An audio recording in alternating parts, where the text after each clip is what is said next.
Like, girl. And then look at Joy. Yeah, because when I seen Chinky, they tried to introduce me to her, and I turned my whole body. I didn't even speak to her. I ain't shake her hand. I ain't do nothing, because we loyal to you. Girl, no, you is not. Girl, you ain't loyal to nobody but Slinky and her purses and her neck. Stop with all of this, Joy. That's why that girl was about to pop you last episode. Somebody, whoever it was, should have popped you.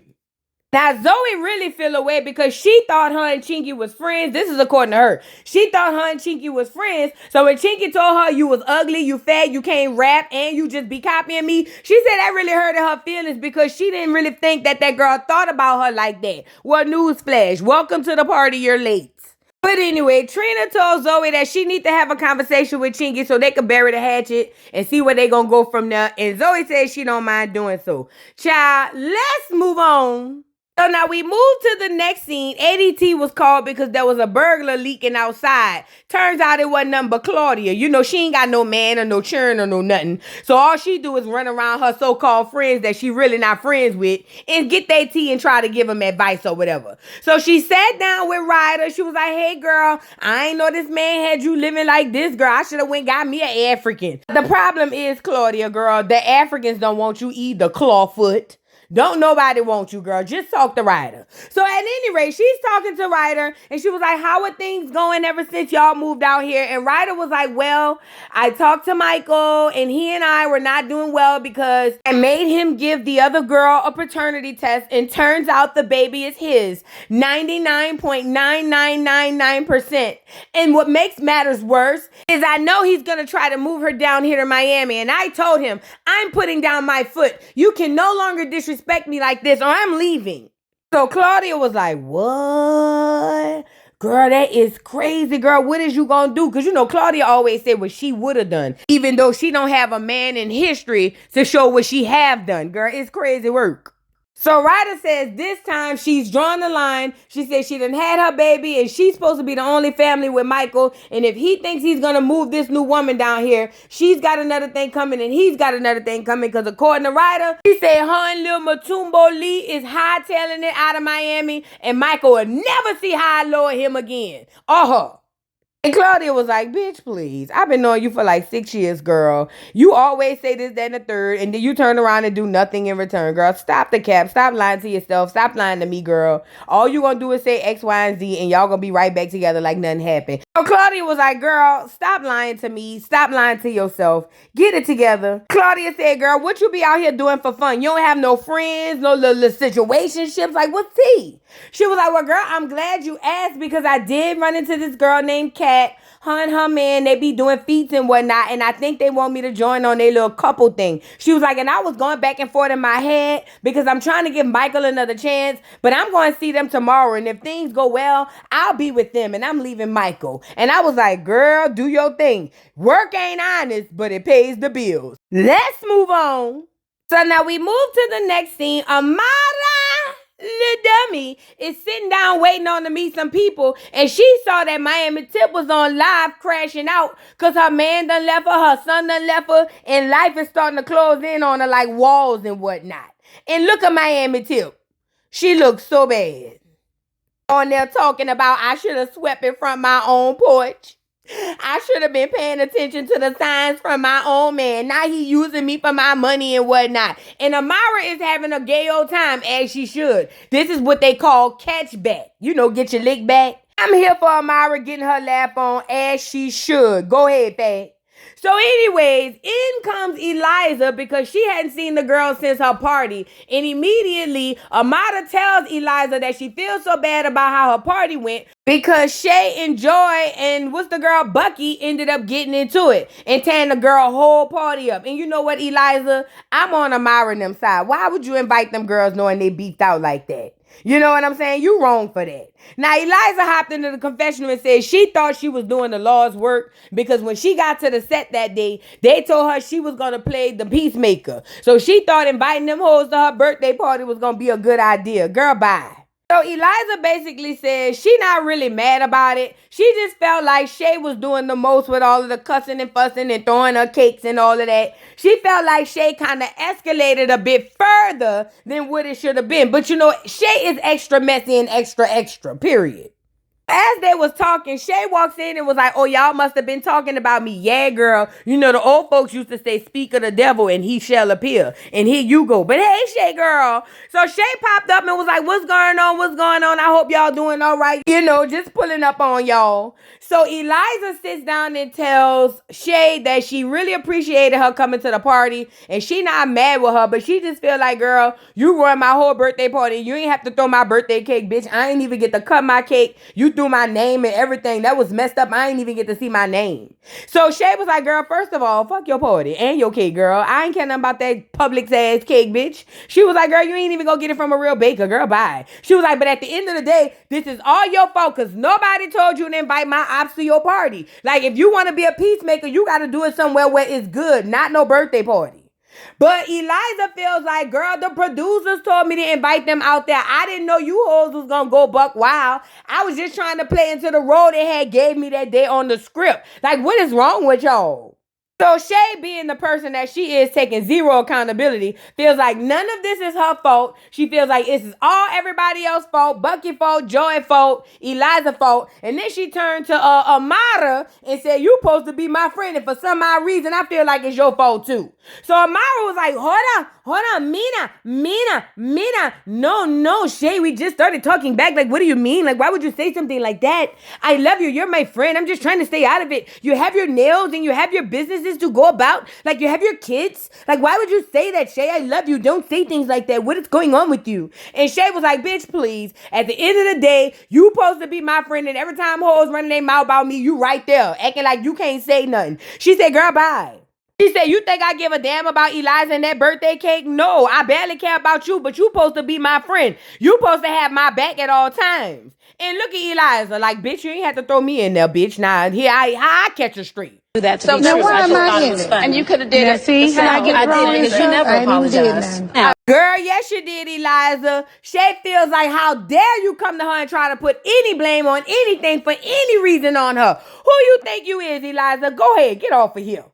So Amara suggests to Shay that she talk to these girls and maybe they can hash out their differences. But then Shay talks to Amara and tells her, well, since you talking about hashing out differences, Miami Tip wants you to come on the podcast and talk to her so y'all can air y'all stuff out. And I think you should go. Now, Eliza don't think that she should go. As a matter of fact, Eliza said, to hell with all of this playing Captain Save-A-Hole. She said what she should do is, talking about Amara should go sit down with Miami Tip ex-old man and get the tea from her old man, the same way she went and got the tea from Alan. And look at Amara. Oh, Mina, I think that's a good idea. I never thought about it, but I can really get my lick back. I mean, I never thought to go on a podcast, but now I have a new idea. Thank you. Oh my God, Eliza, that's such a good idea. And look at Shay. I don't have no part to that. Shut up, Shay. Ugly tail self. Amara said she don't care what nobody say. It's her turn to get her lick back. She said at first she was going to turn the other cheek, but she realized she wasn't Dr. Martin, the Luther, or the King. Amara, little dummy, it says she's on a dummy mission to get her lick back. And I said, well, go ahead on. Let's move on.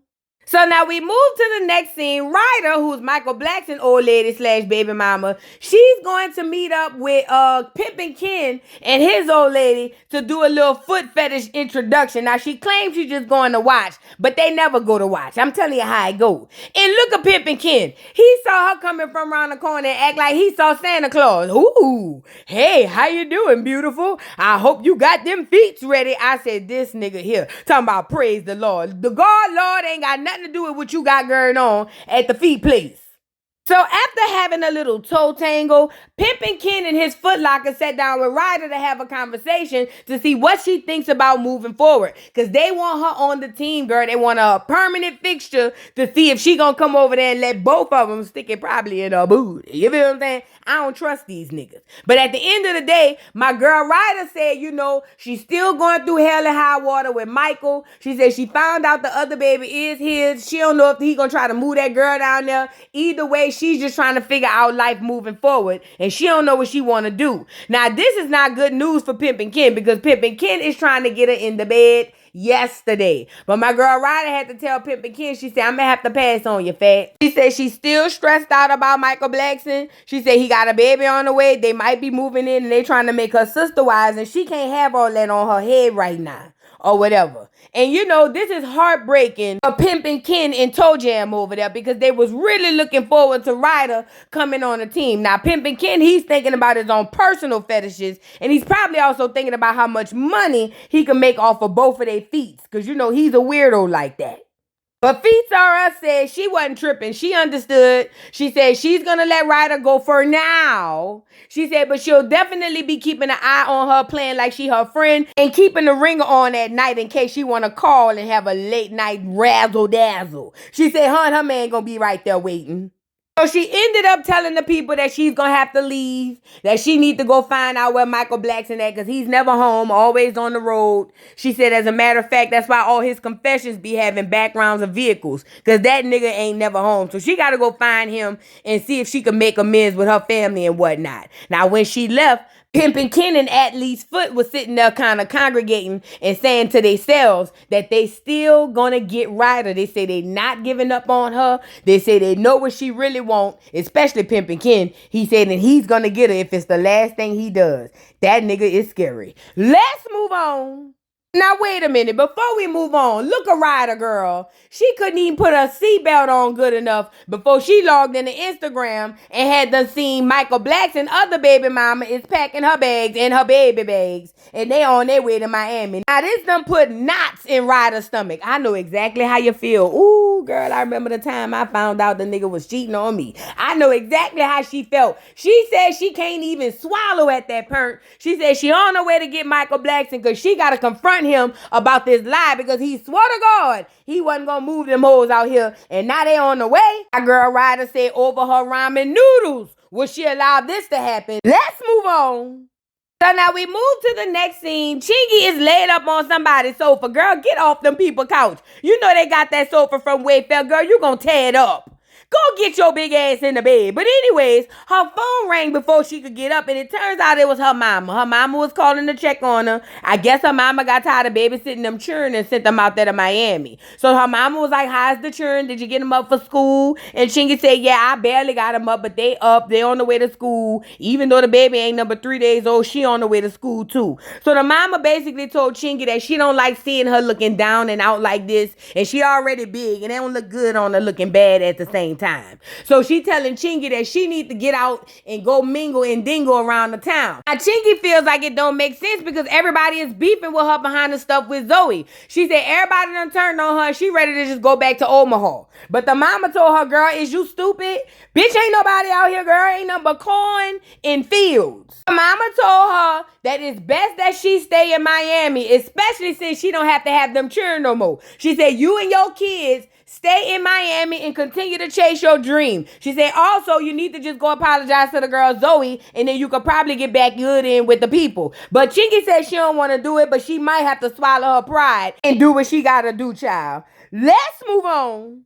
So now we move to the next scene. Michael Blackson, and I swear to God, I just noticed his confessional was the backseat of a car. But he's in the confessional nervous because he's on his way from the airport. He said that he not by himself. Apparently, he had to go get his other baby mama because she said either move her out there to Miami or he going on child support.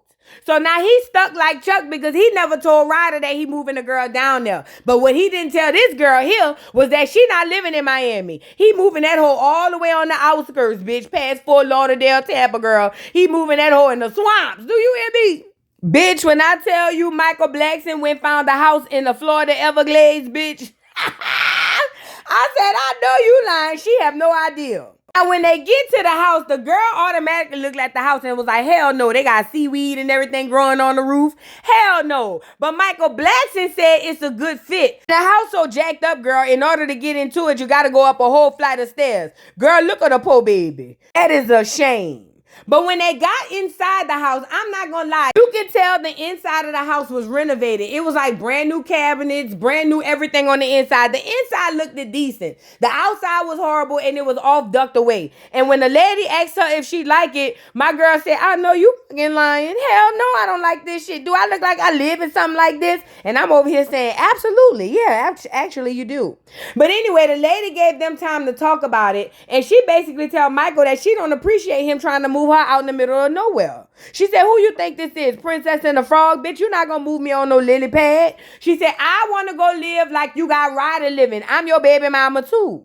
But Michael Blackson was like, first of all, why is you comparing yourself to somebody else? That's very insecure. He was like, secondly, why is you complaining? Ryder never complained. You need to take what you can get. Beggars can't be choosy. Now, I'm moving you out here. You said you wanted to live out here, right? So come on. So the girl was like, I'm not about to do this with you, Michael. No, Michael, I want to live the same way Ryder's living because I'm your girlfriend too. She's an Asian girlfriend. I'm an Hispanic girlfriend. We both deserve to live right. I mean, look at your son. He's yours, don't you know that? You got to take care of him. And this is the crazy part. Michael Blackson picked the little boy up and he's still in shock because the baby is actually cute and is 99.9% his. Now, let me give you this a little tidbit, Michael Blackson. The baby yours, because when they turned that baby to the side, that little baby head shaped just like yours, a little peanut. That's yours. But anyway, the girl said she don't care about all of that. She said ever since the paternity test came back, she know that he's the father and he's going to take care of her accordingly. And she want to live on Miami Beach, South Beach, or whatever they say it is. She don't want to live in Dade County. She want to live where Ryder live. And she said Michael Blackson is going to provide.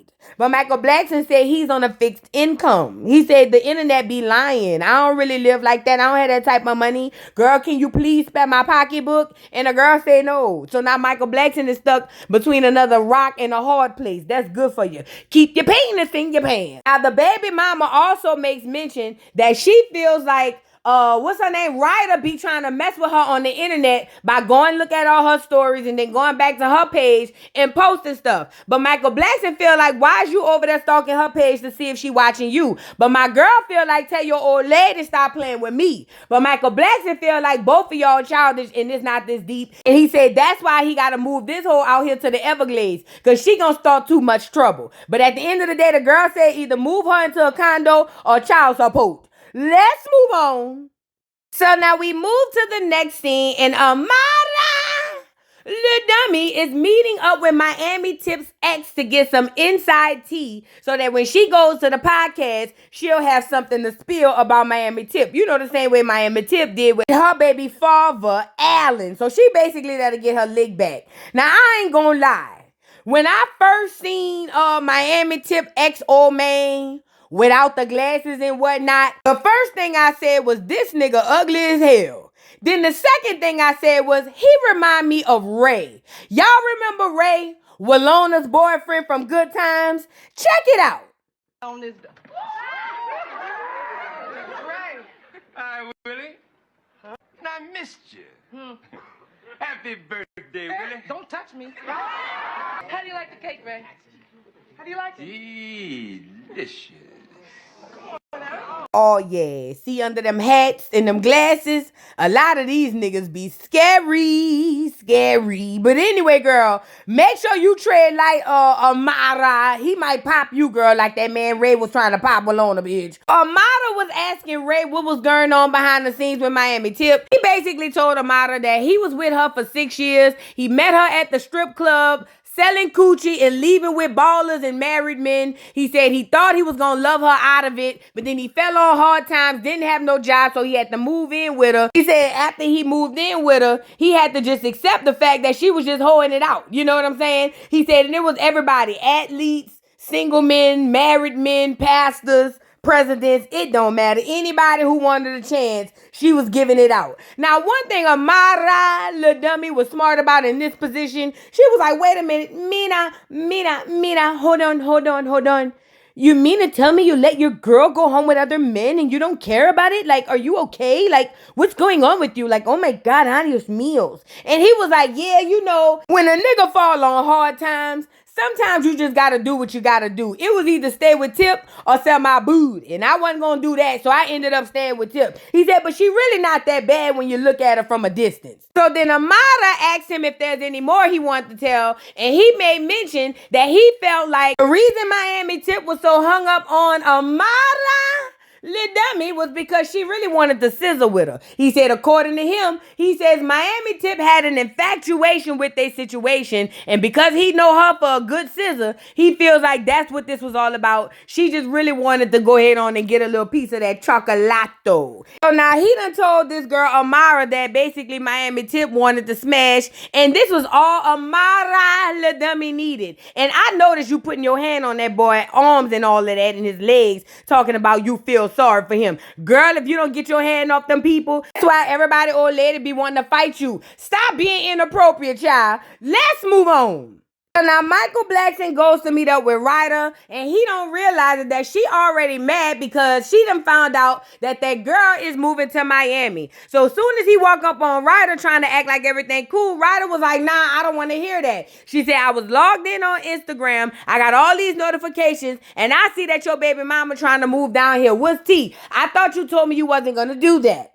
Michael Blackson feel like, I understand how you feel, but at the end of the day, that's still my child. I need to have him closer to me so that I can get to him and spend time with him. He was like, and that's all this is about. But Ryder don't care about none of that. Ryder trying to say in one breath that it's not about the baby, it's really about her feelings. But the problem is, Ryder, your feelings is going to supersede the baby. You want that man to keep the baby 100 miles away so he don't have to be with the baby mama, and that's just not feasible. And even Michael Blackson know it's not feasible, because he started basically saying Ryder was crazy. He was like, he not about to go back and forth with her, tongue wrestling with her about it. He's not going to be a deadbeat dad to his baby. And if that means moving that girl to Miami, then that's what it's going to be. And you know, Ryder could take it or leave it. And Ryder, I guess, said she was going to leave it, girl. Ryder done threw something on that boy. Girl, I don't know if it was breast milk, girl, Babylon milk, girl. I don't know what it was. She threw something at that nigga head, and that nigga went to ducking. He looked like he ain't never seen that. And they said the other clears was supposed to be submissive.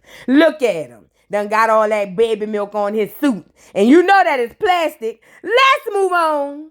So now Zoe goes to meet up with Chingi so they can hash out whatever differences they had. Now Chingi has called this meeting. She took the advice from her mama and said she wanted to sit down with Zoe because she don't really realize or understand why they beef went so far anyway. Plus she trying to get her foot back in the door. Now when she first sit down with Zoe, everything was going good. She was like, Zoe, you look good. I'm so happy to see you. I'm sorry things ended the way it went. She said, but you know, I really was feeling some type of way about you making comments about my baby daddy being a prisoner. She was like, especially knowing that I'm a prisoner, my mama a prisoner, my daddy a prisoner, my grandma a prisoner, my great grandma a prisoner. She said, I came from a line of prisoners. And she said, for you to say that my baby daddy can't turn around coming out of prison, even though I haven't turned around yet, she said, I really feel some type of way. So that's really why I was mad.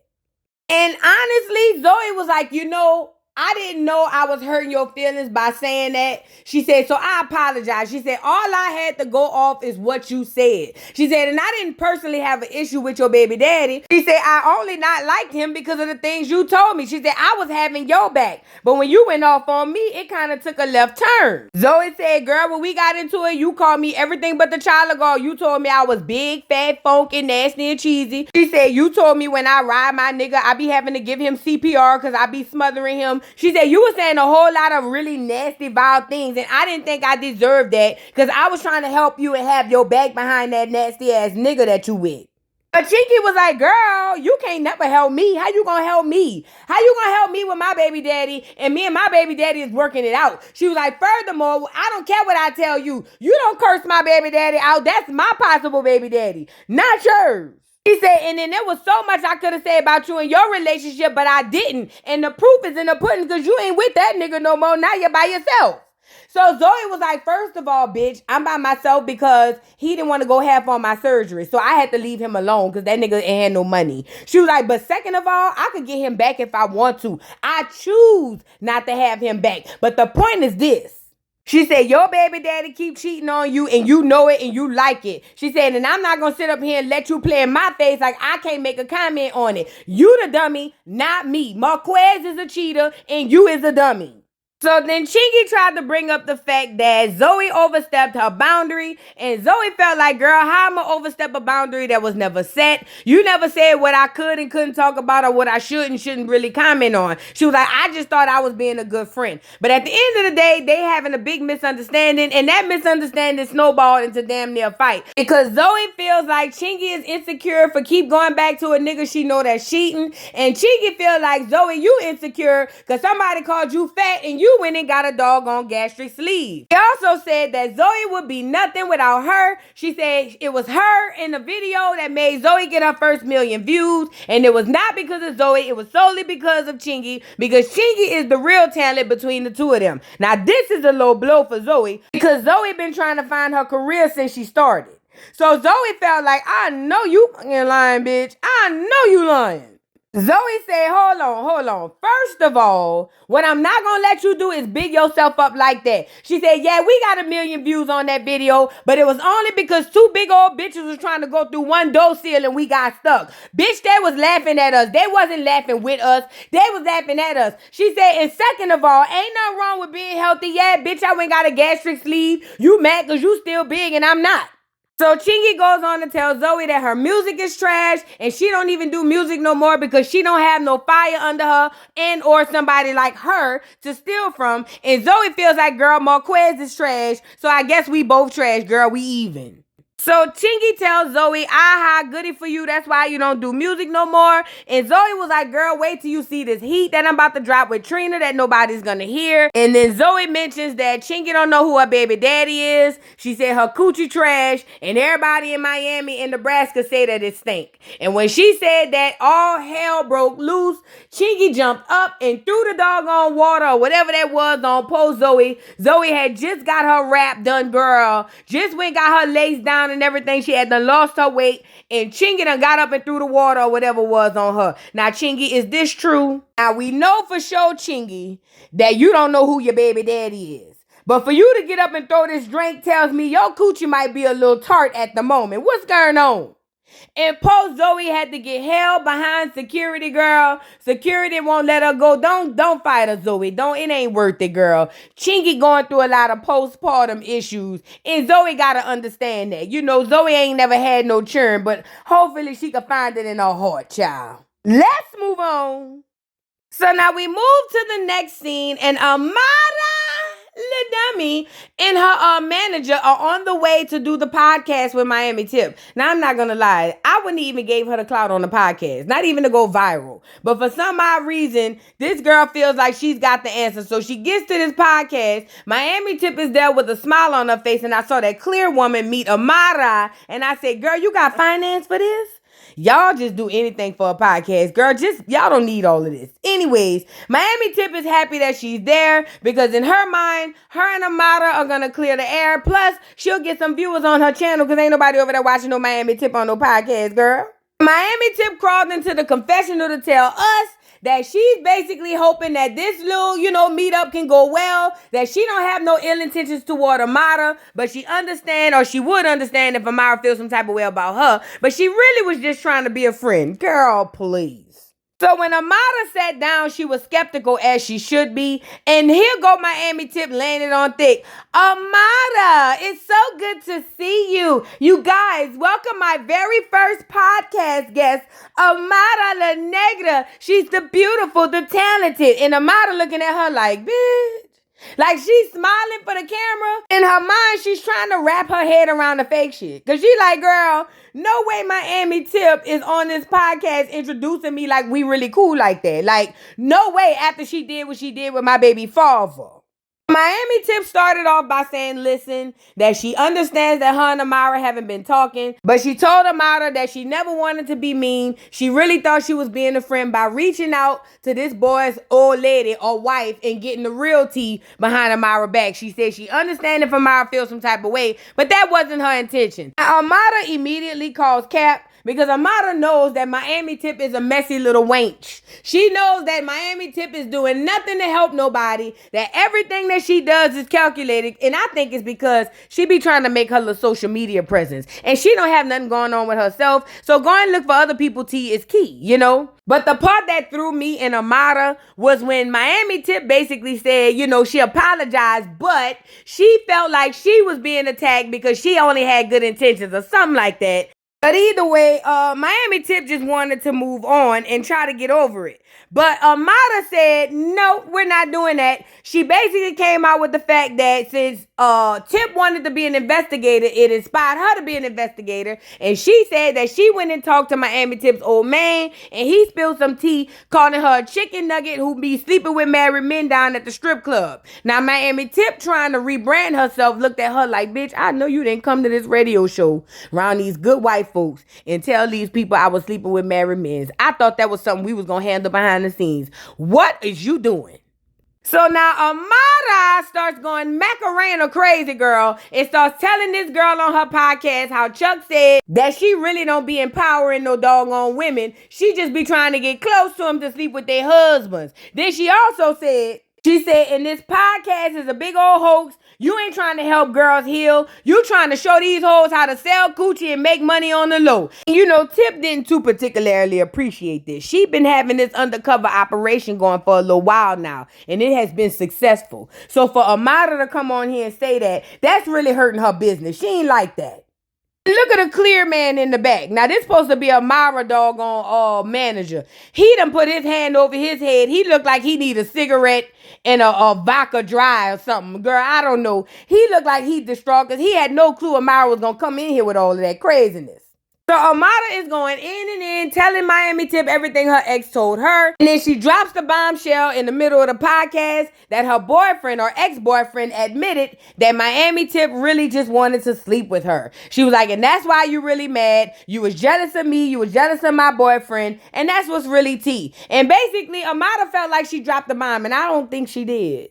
Because, I mean, it would have been better if she had the boy there and he came out and said it himself. But for you to come on the podcast and thought you really ate. I mean, don't get me wrong. I feel like my girl, you know, she read down to the ground. But it just wasn't the smoking gun she thought it was going to be. I just didn't feel it, you know. But anyway, they ended up almost coming to blows, girl. Security had to get in between them. I'm so tired of everybody almost coming to blows. Is any of you hoes going to actually get to it? Like, I'm just tired of this. And Amara ended up throwing something at Miami Tip, but she ended up missing. And then Miami Tip ended up yelling at Amara, that girl, you gonna stop playing with me because I'm still from the hood. But Amara kept on hollering back at Miami Tip. She don't care because basically she's just jealous of her and want her coochie.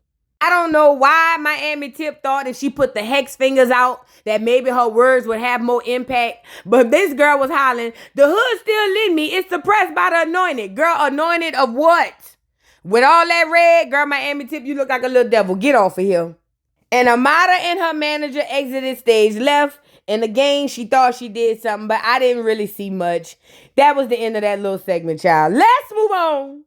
Now, in the final segment, Ryder has finally agreed to meet with Michael Blackson's second, or, well, I ain't gonna say second, but at least the second one close to hers, his other baby mama girl. So she said that she wants to meet up with this girl to show her that she's not scared and that she want to talk to her face to face. Now, this is the other baby mama. I'm gonna call her Macarena because I don't remember her name. Macarena said that she wants Ryder to know that she's here and she's here to stay, and their kids is gonna be little stepbrothers and all of that, and at some point they're gonna have to have play dates, and she's not gonna tongue wrestle with her about it. She said she proud to be his second baby mama, and she's gonna stand in that role as well as she can. Now, when she got in the confessional, she made mention that Ryder must think that she all that in a bag of chips because she just had the most recent baby, because they say Michael Blackson got churned all over, girl. She said, but she thinks she all that because he done moved her in a condo. She said, but wait, give her about 30 days.